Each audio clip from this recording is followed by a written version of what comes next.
Hello everyone, good morning সবাইকে। আবারও চলে এসেছি তোমাদের সাথে নতুন একটা ব্লগের ভিডিও নিয়ে। তো আমার ব্লগটা এখান থেকেই কন্টিনিউ করতে থাকো, আশা করি তোমাদের বেশ ভালো লাগবে। আজ 1 জানুয়ারি, তো সেই সেলিব্রেশনে আমরা এসেছি মন্দিরে।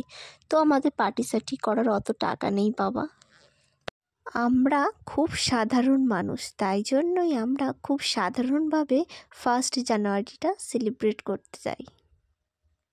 শীতকালে নদীর ধারে এই ফুলগুলোকে দেখতে অপরূপ সুন্দর লাগে, আর তার সাথে নৌকা নিয়ে যাচ্ছে মাঝি।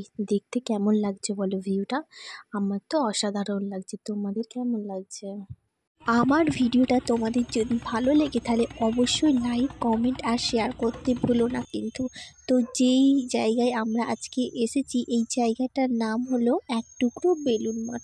এখানে অনুষ্ঠিত অনুষ্ঠান উপলক্ষে আমাদের এখানে আসা, এখানে ভোগ বিতরণ করা হচ্ছে সাধারণ মানুষের জন্য। এই ছিল আজকের ভিডিও। তো চলো, আমার ভিডিওটা আমি এখানেই শেষ করলাম।